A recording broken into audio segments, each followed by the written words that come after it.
Hi, everybody. Welcome back to the Menstrual Cycle Mastery podcast. And today we are on episode, I believe, 97, which is incredible.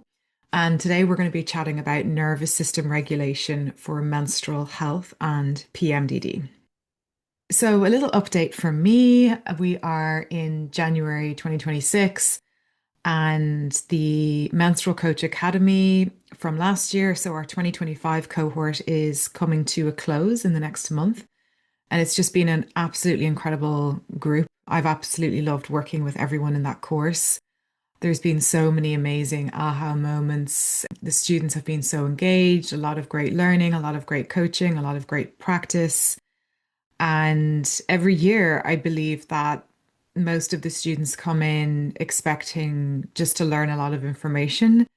And already they've been telling me that they are leaving with a lot more and that the course has really exceeded their expectations. So that makes me really happy, not just because I'm so proud of the course, but because it's very much a co-created group dynamic that I facilitate in that program. And it's the co-created group dynamic that really brings the work to life and brings the course to life and the material and the content. And that's where a lot of the people on the course get their own healing is by really engaging in the work, showing up for coaching, showing up with their questions, sharing their experiences, sharing their stories, sharing their thoughts, their opinions, their critiques, everything. And it's just a very rich learning environment. It's a completely different way of learning. It's definitely not a way of learning where we're just absorbing lots of information and trying to remember everything. We're very much learning from a place of skill set and becoming the kind of coach that we want to be. I did say to my students in the course last week, because they were asking me about more support with coaching practice. And I said to them, if I had it my way, the Menstrual Coach Academy course would be like six years long, maybe even longer, because the skill set required for this type of work, it's a life's work, really. It's not just a short course that you can take. Now, of course, I have to teach that and sell it and make sure that a high standard course of this type exists out in the world. And this is my contribution to this space. But what's so beautiful about it is that everyone in that group can really see that and really appreciates it. And what they're taking away is a whole different way of thinking about coaching, a different way of being with the material in the program, even for themselves. A lot of the work we're doing in the Menstrual Coach Academy is also on ourselves and each other and our own healing and our own relationship with our menstrual cycles and our nervous systems. So it is deep work, and I'm very excited to let you know that the doors for the 2026 cohort are officially open. So you can head on over to the link down below or go to the website menstrualcoachacademy.com and you can join there. We are starting in July 2026 and we're running from July to December. So you've plenty of time to look into what the course is all about and make sure it's a good fit for you and submit your application. So very, very excited about that. Yeah, I'm really, really looking forward to continuing this program and working with you. I know some of you have been sending me emails and it's been so lovely connecting with you. You've been listening to my work for quite a while now, and I see you, I hear you, and I'm excited to get to work with you and support you in your own journey of becoming the brilliant coach that you are going to be, or the brilliant facilitator or educator. And we are also launching the Menstrual Mastery Collective. So this is a group membership. It's not a space for learning how to be a coach. That's in the Menstrual Coach Academy. The group membership Menstrual Mastery Collective is for people who are only interested in doing this work for themselves. You are, of course, welcome to join both programs. I often have people in different courses, but we will be opening up doors to that as well in 2026. So let's move on to today's topic, nervous system regulation for menstrual health and PMDD. So why is the nervous system so important and nervous system regulation so important for our menstrual cycle, in particular for people who have or who identify as having PMDD? And I would also include in that people who struggle with endometriosis, period pain, PMS, any kind of suffering related to the menstrual cycle, or even if you have other chronic pain issues in your body. So, in this is the core of my work, and it is absolutely transformational, not just when you learn this in your head, but when you learn and when you get support with embodying this stuff. Okay. So, I cannot stress how important the nervous system is when it comes to menstrual health. So the nervous system essentially, and when you join the program, you'll learn so much more than what I'm going to talk about now. But for the purpose of the podcast, I'm going to go over it again. And I know that you already know this, but let's just chat about it again. So we've got the three different places where our nervous system can be, simply put. Okay. So we have the fight flight response. We have the freeze response. We also have fawn. I'm not going to talk about that today, but we're going to talk about the freeze response, the flight response, and then the rest and digest response. Okay. In the theory of the polyvagal theory, which is a theory that was, I guess, discovered because it always existed, it was discovered and the language was coined by a neuroscientist called Dr. Stephen Porges.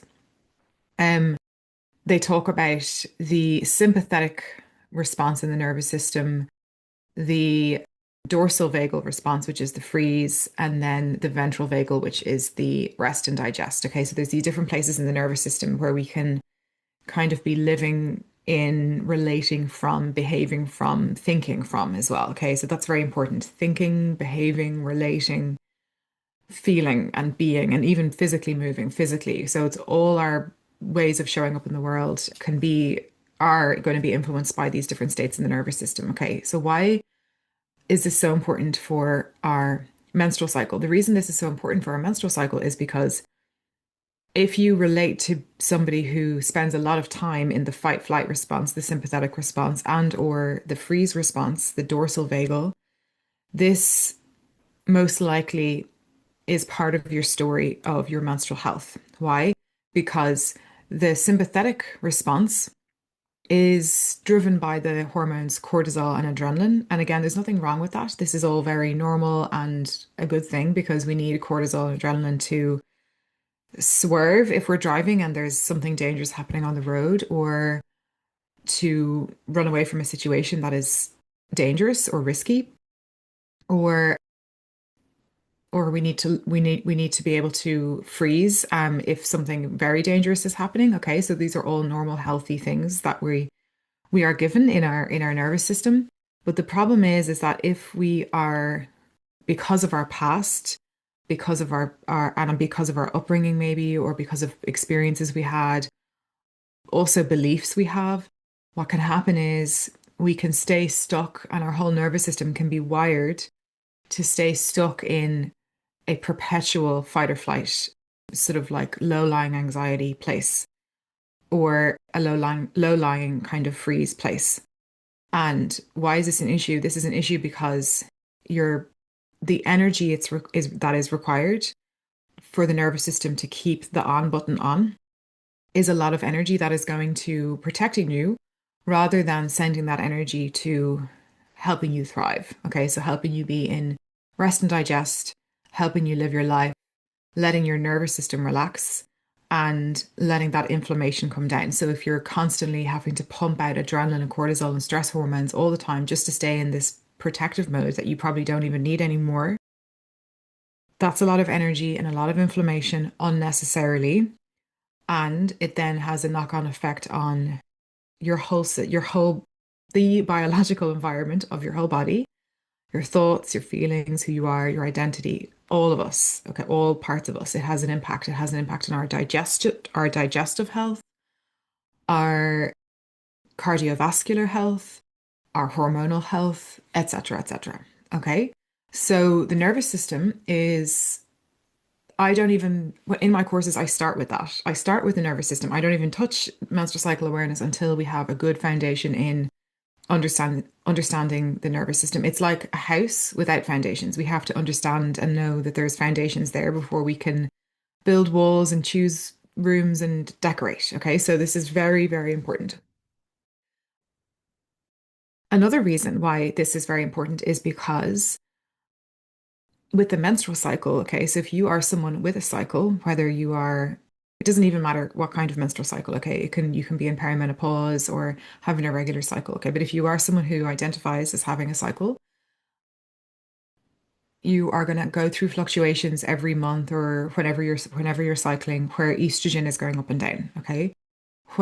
Generally after ovulation, when estrogen it drops, it means that something happens in the nervous system, okay? Within the something called the HPA axis within the nervous system, and the drop of estrogen makes the female nervous system more sensitive to the fight or flight response. Okay, so to the fight or even the freeze response. Okay, so if you think about it this way, like our hormones, are particularly estrogen in the first half of the cycle, create a lovely buffer, like a nice cotton wool lagging jacket around your soul, okay, around your nervous system, around you, who you are. And we have this nice comfort blanket. And then when estrogen drops mid-cycle, the the jacket, the buffer goes away, and then our nervous system is more exposed, and we can be more sensitive to triggers. So we can become more irritable. We're more sensitive if it's particularly if you identify as having neurodiversity. This plays a role here too. Okay, and we're all learning about this as well, that the neurodiverse brain has a different relationship with female sex hormones and then the nervous system and then estrogen and progesterone. So our sensitivity is going to change as our hormones change with the menstrual cycle. And that is very important to understand because, well, because it helps us understand ourselves and it stops us from having expectations on us to be normal all the time. And it gives an understanding of exactly what's happening for us, particularly in that premenstrual phase. Okay, so let's continue with this. And I know a lot of you now already know that your nervous system is so important. And what can happen is we take on this message that we need to be regulated all the time. We can't have stress in our lives. If we're overly activated, then this fear of pain or symptoms is going to come in, particularly for people with pain and with PMDD. And we kind of, the way we relate to this information can almost become a protective response in itself, okay? And that's not what we want either. And so very often people think, oh, I need to reduce the stress. I need to heal all my trauma. I need to figure out everything from my past. I need to have very strong boundaries and keep life away from me and people and keep all activation away from me. And then, then I can heal my cycle and then I can live my life. Okay. So this is not, this is the kind of like maybe the first stage that can happen after people discover all this stuff about the nervous system. But what happens is it's like we're using the information about the nervous system to create more stress and to create more problems. And it can become very stressful. Now, granted, it is very helpful to understand, oh, I have a very sensitive nervous system, or oh my God, I've been living in the fight or flight response all my life. How do I come out of that? And so that is really, really good. And it's really helpful to go through a process where we start to get curious about, certain things that are no longer good for us and things that we want for our lives. But we also want to be careful that we're not going into this protective response with the information itself. So I'll give you an example. I have regularly clients and students in my programs who have done incredible healing work and they've made so much progress and loads of, coaching or therapy, or they've taken loads of courses and loads of self-awareness. And they kind of get to this place where they want to achieve something or create something or do something, but they feel stuck. And they might say something to me like, I work really, really hard at my healing. I work so hard at my self-awareness. I work so hard at my regulating my nervous system. And then for me as a coach and as a facilitator, when I hear those words, I work really hard, a little alarm bell goes off in my head because my coaching for them is usually I want you to not work hard anymore. I want you to let go. I want you to trust yourself. I want you to surrender and I want you to embrace life and I don't want you to work hard. And then it kind of hits them. It sort of they realize, oh, like over efforting on my healing journey and I'm in a fight flight kind of relationship with this, okay?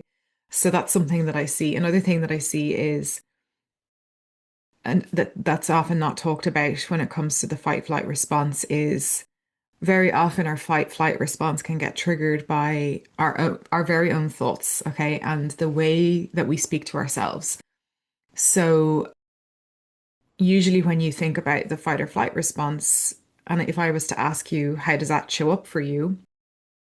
Most people would say to me, oh, I'll be rushing around, I'll be very stressed, very overwhelmed, you know, like late for things and just not able to enjoy myself and relax and getting irritated at people and snapping and maybe getting angry.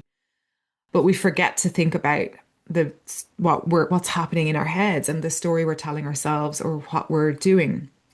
So some examples of the fight flight response internally are comparing ourselves to other people, having very high expectations of ourselves, giving ourselves a hard time, judging ourselves, shaming ourselves, not allowing ourselves to be in our imperfection, not allowing ourselves to be in our vulnerability and thinking we have to have all our ducks in a row and then, have ourselves quote unquote together.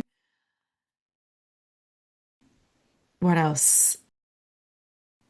Just feeling like we have to kind of do it all and be it all and do all the things. So when you're thinking about your fight flight response, I also want you to reflect on the probably crazy assumptions we put on ourselves, expectations, comparing ourselves to other people, giving ourselves a hard time.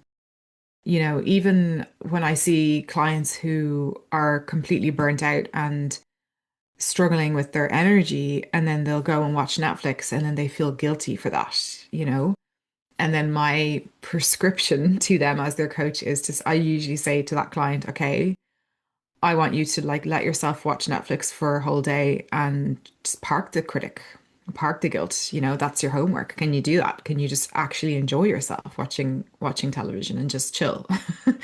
Um, so so this is the sort of like the internal battle. I have a coach who calls it internal self-abuse, which I kind of hate that term, but I also love it because it really says it as it is. So it's something to think about is that kind of inner voice that we're having and how we're relating to ourselves as well is really, really important. Another way that our fight or flight response can be on is by being in and these are very often old patterns, old habits, old ways of behaving that we don't even see, and they're not as loud and explicit, so it's very hard to identify them. But if you're, say, struggling with your mental health or your physical health, and then your default is to isolate and to completely withdraw and to avoid and to just completely avoid and wait for it to pass until you like are ready to show yourself to the world and be in connection. That's also a very black and white way of relating, quite a lonely way of relating. And it's a lot of expectation on yourself and denies, your own humanity and your need for connection when you're at your most vulnerable place. And sometimes a connection can just be a call, a text. This is one of the reasons why I facilitate groups and I'm setting up the Menstrual Mastery Collective, is to provide a space for people and for women to have where they can send a message into the group or come on a Zoom call, have a chat with me, turn their camera off and just be in their vulnerability and receive some love and connection and some encouragement when you're having a shitty day, right? So this is another way that we relate to ourselves, is just denying ourselves care from others when we're struggling. Another one can be having a relationship with your health and your well-being, and particularly your menstrual cycle, your PMDD, your endometriosis, that is only rooted in this needs to be fixed and this is what I'm going to do. And no inner work in terms of like self-love, compassion, processing emotions, reflecting on our past, reflecting on our relationship with our menstrual cycle, healing through shame, all of that stuff, all of the stuff that I see is completely when people do this inner work, people change their whole experience of their menstrual cycle. It's incredible. So that's another thing is if we're only in that kind of like very medical, needs to be only research, it needs to be only medical, and I'm going to fix this menstrual cycle. And like I said in a podcast before, our health and our menstrual cycle, no matter what the research, it has a life of its own. It has a mind of its own. It has an energy of its own. I think I might have called it like a ferocious feminist force, which it is. And we have to learn to respect it and be present with it and listen to it and be curious and also do the medical thing and the self-care and the health and all that. Okay.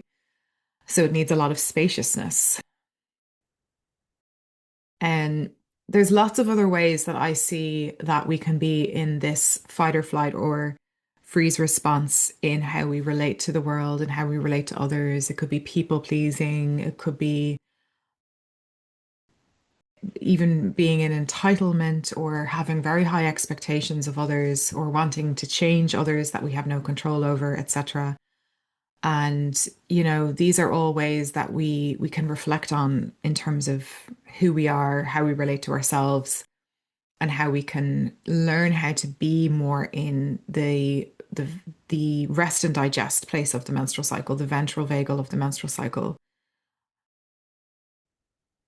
Even learning how to receive relationally is also a big one because if we've spent our lives being in control, fixing, analyzing, learning information, being in that kind of more what they call the sort of the via positiva, the masculine outward energy with ourselves, with our lives, with our menstrual cycle, with people around us, with our work as well, it can actually be very, very triggering to start to like drop all of that, drop the defenses, let go, start to trust ourselves, start to trust others, start to like allow ourselves to receive help.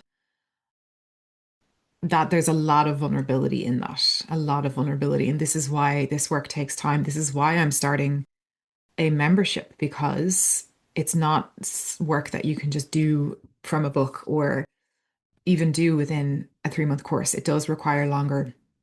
Um, I'll give you an example from my own life, just a really simple example you might relate to. So, in my relationship with Richard, when we moved in together, and just kind of like, when you're living with someone, whether it's a partner or friend or somebody new, you start to see how you relate to each other and how you give and how you receive, etc. And I remember there were times where he would just do like more housework than I was used to from my other experiences of being in relationships, which was really good. And so he would be cooking more than I would be. And I remember him doing like hoovering, the vacuum cleaning. And I remember thinking to myself, like, oh God, like I must do something because he's doing the cooking or he's doing the vacuum cleaning and I can't just sit here and do nothing, And I felt this guilt come up and this feeling of like, kind of almost like I was useless, like a uselessness feeling, a guilt. I wouldn't say shame, but just this like discomfort with him doing the work and me not. And anyway, there's a few parts to this. You can look at it from different perspectives because obviously we have good balance in our relationship that I'm not worried about it. And we're free to say, what we need help with, etc. now. But back then I felt guilty and it made me realize, that I struggle with receiving, just receiving from him, letting him cook dinner and receive without feeling guilty. And that was really hard for me. That was really hard for me to just let myself receive and receive the help. And so it can still show up for me sometimes. So my little trick for this, because I always like a hack. I think it's good to have a little trick when you are able to identify your kind of edges and your vulnerabilities within your nervous system healing and support yourself through the kind of the discomfort. So when that discomfort would arise for me, I would then, instead of just sitting there and like feeling uncomfortable and feeling awkward, I would say to myself, Lisa, like go and watch television and paint your nails because you wanted to paint your nails all week and you got a new nail varnish and you wanted to try it out and you haven't done it yet. So I would have to like do something like that, do something nice for myself or go take a bath or take a shower or do some yin yoga on YouTube and not do something like productive like my work or my business or cleaning, but rather can I do something nourishing for myself? And that, can be really hard to start to do if you're so used to being really useful and productive and getting things done. And you're also struggling with receiving and burning out and you want to change the dance. So I would say to think about little hacks that you can do when you notice yourself struggling with all those things that I listed off that are like clues, like these sort of insidious ways that the fight or flight response can show up, whether it's in how you relate to yourself and how you relate to your menstrual cycle, and then how you relate to other people as well. Okay. So it can be like you can just go and do something not productive, but do something nice for yourself. So if you do notice yourself comparing yourself, here's another example.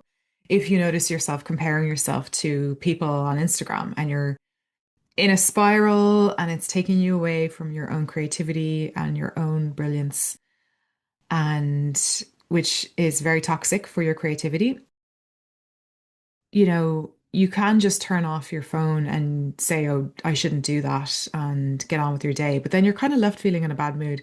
So why don't you go and say to yourself, gosh, I'm vulnerable to this mega force that is Instagram. And I've been affected by this today. And I'm going to make myself a cup of tea and just soothe myself for a minute and be kind to myself. Maybe I'll go on a walk. Or maybe I'll go to my favorite coffee shop and get a cup of tea and do some healing work on the trigger that I just experienced today and think about creativity that I want to bring into the world. So yeah, so it's all about understanding your nervous system, understanding how you relate, having a good honest look at yourself and making a bit of an inventory of all the kind of the more subtle ways that the fight or flight response shows up for you in your life. And then thinking about practical ways, not that you can prevent those things from happening because we all live in the world and we're going to get triggered all the time. And that's not actually the issue. The question is more about how we relate to ourselves and what we do and how we speak to ourselves and how we treat ourselves when we get pulled around or when we get triggered or when we get completely overwhelmed and stressed. It really is about how we relate to ourselves. So like I said with the client before who was watching Netflix, binging on Netflix because she was exhausted after working really hard in her very tiring job. And but then she was giving herself a hard time internally. That self-abuse was happening. And of course, the Netflix binge wasn't restorative for her, but the Netflix binge can be incredibly restorative if you drop the critic, drop the stick, and usually the binge doesn't last days and days and days. Usually it lasts 2 hours and maybe some chocolate and ice cream. And you can just enjoy that. Or maybe sometimes it does last a day and maybe sometimes it lasts a week. But if we allow ourselves to really, really drop into it, 99% of the time we get restoration. And this is exactly the teaching in menstrual cycle awareness in the inner seasons when we allow ourselves to really drop into the engine room that is the restoration of the inner winter, the menstruation, and we can over time learn how to drop the guilt and the shoulds and the comparisons and the feeling like the fear of missing out and really allow ourselves to receive the restorative blanket of energy that is available to you in the inner winter of the menstrual cycle. You come out renewed and refreshed. Okay. If we resist it and if we are pushing against it and if we are not in our receptivity with it, then we are going to come out burnt out because we are ourselves contributing to the burnout. Okay.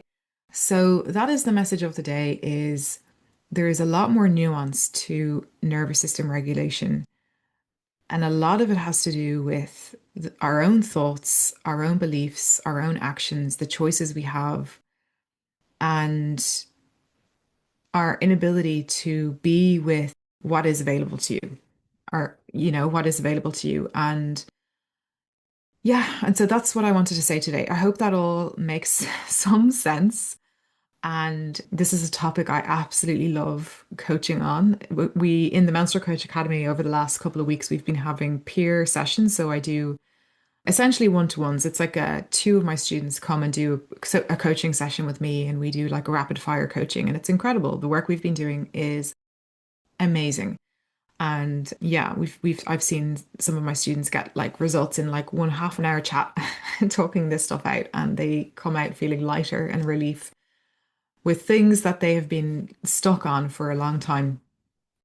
When we take that nervous system lens and you have someone helping you who is kind of looking at it from the outside in, because it can be hard to unravel ourselves alone.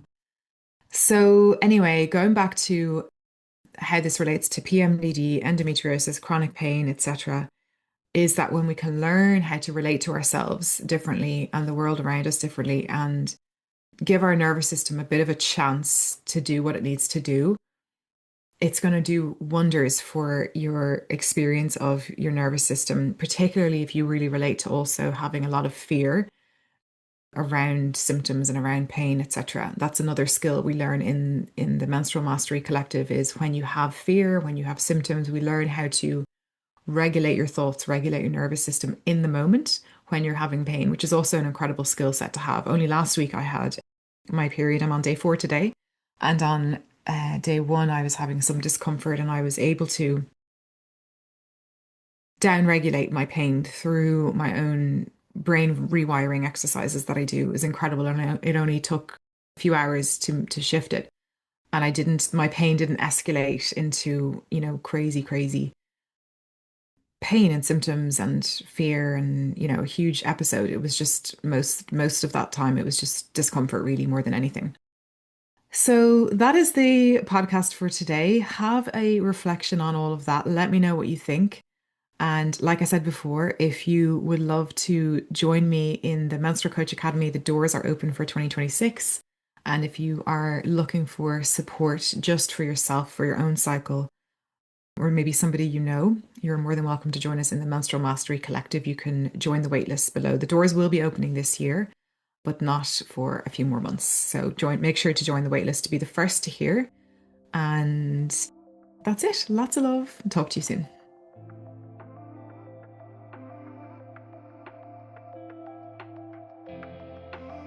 Thanks for joining me on the Menstrual Cycle Mastery podcast. If you'd like to begin this work with me, I run the Menstrual Mastery Collective, a monthly membership where you can dive deep into this work live alongside me and a supportive community. I'm also the founder of the Menstrual Coach Academy, a professional training space for trauma-informed coaching and facilitation. Head on over to the links in the bio to sign up for courses, programs, and grab any resources available. I'm so glad you're here.